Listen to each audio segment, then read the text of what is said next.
இறை இயேசுவில் எனக் அன்பார்ந்தவர்களே, நம் ஜீவனுள்ள தேவனின் உயிருள்ள வார்த்தைகளை தினமும் கேட்பதன் மூலம் உங்களுக்கு நன்மையும் ஆசையும் உண்டாவதாக. இன்றைக்கு நம் உள்ளத்தில் ஆண்டவர் பேச விரும்புகிற திருவசனம் யோவான் 3ஆம் அதிகாரம் 1ஆம் திருவசனம். நம் தந்தை நம்மிடம் எத்துணை அன்பு கொண்டுள்ளார் என்று இந்த மாதத்திலே பாருங்கள். இறை இயேசுவில் எனதருமை நண்பர்களே, உங்கள் அனைவருக்கும் நம் இயேசுவின் அன்பை உரித்தாக்குகின்றேன். இன்று நவம்பர் மாதம் 1ஆம் தேதி சனிக்கிழமை, ஆல் செயின்ட்ஸ் டே, எல்லா புனிதர்களின் நினைவு நாள்.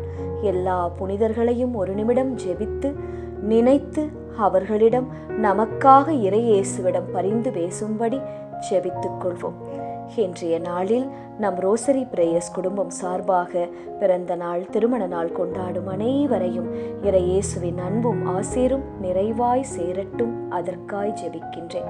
தங்களுக்கு பிரியமானவர்களை இழந்து தவிக்கும் நண்பர்களையும் அனைத்து புனிதர்களின் ஆசீரும் பாதுகாப்பும் அரவணைப்பும் இயேசுவின் தாய் மரியின் ஆறுதலும் தாங்க வேண்டுமாய் ஜெபிக்கின்றேன். இன்று ஆல் செயின்ட்ஸ் டே நண்பர்களே. தேவனுக்காக தங்கள் வாழ்க்கையை முழுமையாக அர்ப்பணித்து பரிசுத்தமாக வாழ்ந்த அனைத்து புனிதர்களையும் நாம் நினைவு கூறுகிறோம். தேவனின் சித்தப்படி எப்படி வாழ்வது என்பதற்கு எல்லா புனிதர்களும் முன்மாதிரியாக வாழ்ந்தார்கள். அவர்கள் இன்று இயேசுவின் முன்னிலையில் இந்த உலகிற்காகவும் எல்லா குடும்பங்களிற்காகவும் அழகாய் வெண்ணாடை தரித்து நின்று ஜெபித்து கொண்டிருக்கின்றார்களாம். இதை அப்படியே ஒரு நொடி நம் கண்களுக்கு முன்பாக ஓட்டி பார்ப்போம்.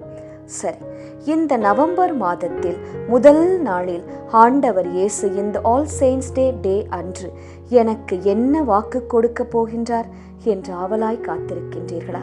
உங்களுக்கு இயேசு கூறுகிறார், என் பிள்ளைகளே, இந்த நவம்பர் மாதத்தில் உன் தந்தை உன்னிடம் எத்துணை அன்பு கொண்டுள்ளேன் என்பதை நீ பார்ப்பாய், தெரிந்து கொள்வாய் என்பதாய் கூறுகிறார். இந்த மாதம் முழுவதும் இயேசு உங்களை தன் பிள்ளைகளாக காப்பார். அவருடைய அன்பு உங்களுடைய குடும்பத்தை, தொழிலை வந்தடையும் காக்கும். ஒவ்வொரு நாளும் நீங்கள் தேவனுடைய பிள்ளைகளாய் பெருமையோடும் ஆசீர்வாதத்தோடும் நல் உடல் சுகத்தோடும் வாழ்வீர்கள். சரியா? சந்தோஷமாக மாதத்தை துவங்குங்கள். அன்னை மரியாவிடம் ஜெபமாலைகளை ஏறெடுத்து ஜெபியுங்கள். மரியா நமக்காக பரிந்து பேசி இந்த மாதம் முழுவதும் நம்மளை நடத்துவார். சரி, இன்றைய முதல் வாசகத்தில் திருவெளிப்பாட்டில் பெரும் திரளான மக்களை கண்டேன். அவர்கள் எல்லா நாட்டையும் குலத்தையும் மக்களினத்தையும் மொழியையும் சார்ந்தவர்கள். மூப்பர்கள் ஒருவர், யார் இவர்கள் என்று கேட்க, அதற்கு இவர்கள் கொடிய வேதனையில் இருந்து மீண்டவர்கள், தங்களின் தொங்கலாடைகளை ஆட்டுக்குட்டியின் இரத்தத்தில் துவைத்து வெண்மையாக்கி கொண்டவர்கள் என்று பதில் வந்தது. ஆம், இந்த காட்சியை சற்றே ஒட்டி பாருங்கள். வெண் தொங்கலாடை அணிந்து இயேசுவின் முன் நிற்பவர்கள் யார்? புனிதர்கள், புனிதைகள். இவர்கள்தான் நண்பர்களே. அதைத்தான் இன்றைய முதல் வாசகம் நமக்கு கூறுகிறது. அவர்கள் அனைவரும் இயேசுவின் முன்பாக சும்மா நிற்க மாட்டார்கள். நமக்காக ஜெபிப்பார்கள், நமக்காக பரிந்து பேசுவார்கள். இந்த நவம்பர் மாதம் முழுவதும் எல்லா புனிதர் புனிதைகளிடம் நாம் ஜெபிக்க வேண்டும். அதே போல நவம்பர் மாதம் முழுவதும் இறந்த ஆத்துமாக்களுக்காக, யாரும் நினையாத ஆத்துமாக்களுக்காக நாம் ஜெபிக்க வேண்டும். அவர்களுக்காக நாம் ஜெபிக்கும் போது அது பெரும் ஆசீர்வாதம் நம் குடும்பத்திற்கும் நம் பிள்ளைகளுக்கும். இயேசுவின் இரத்தம் மட்டுமே நம்மை கொடிய வேதனையிலிருந்து மீட்க முடியும். உங்கள் ஜெபத்தால் ஒரு ஆத்துமா உத்தரிக்க ஸ்தலத்திலிருந்து மீட்கப்பட்டது என்றால் அது உங்கள் குடும்பத்தின் மேல், உங்கள் தலையின் மேல், உங்கள் பிள்ளைகளின் தலையின் மேல் வைக்கப்பட்ட பெரும் ஆசீர்வாதம் நண்பர்களே. சரி, இன்றைய 2ஆம் வாசகத்தில் நம் தந்தை நம்மீது எத்துணை அன்பு கொண்டுள்ளார் என்று பாருங்கள் என்று கூறுகிறது. நாம் பிறந்தது முதல் இன்று வரை எத்தனை சூழ்நிலையை தாண்டி வந்திருக்கின்றோம். ஒவ்வொன்றிலும் இருந்து மீண்டு வர, வெற்றியுடன் எழும்பி வர, சவால்களை சந்திக்க நமக்கு உதவியது யார்?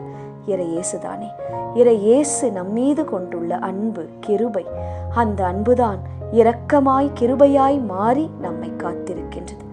சரி, இன்றைய 2ஆம் வாசகத்தில் மத்தேயு என்ன கூறுகிறார்? மகிழ்ந்து பேர் ஓகை கொள்ளுங்கள் ஏனெனில் விண்ணுலகில் உங்களுக்கு கிடைக்கும் கைமாறு பெரிதாயிருக்கும்.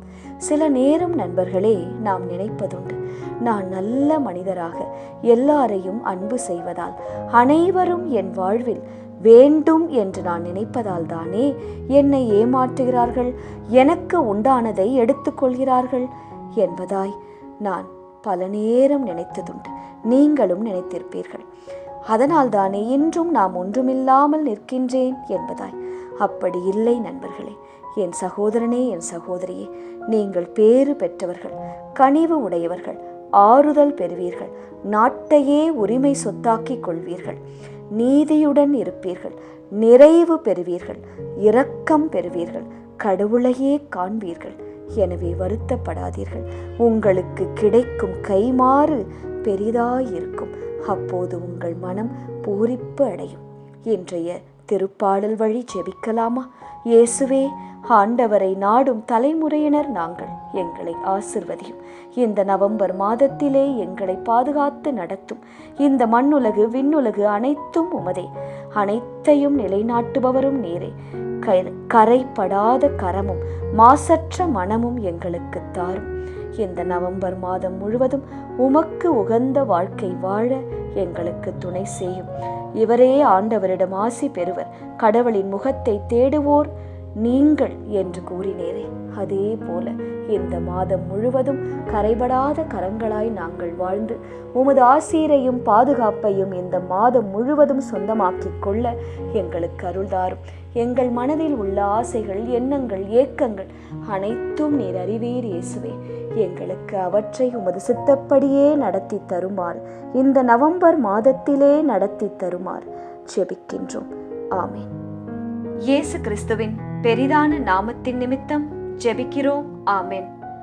ஒவ்வொரு நாளும் உங்கள் உள்ளத்தில் ஆண்டவர் பேச விரும்புகிற இறை வார்த்தையை தெரிந்து கொள்ள ரோசரி பிரேயர்ஸ் சேனலை சப்ஸ்கிரைப் செய்யுங்கள். மேலும் உங்கள் நண்பர்கள் மற்றும் உறவினர்களுடன் ஷேர் செய்யுங்கள். நன்றி.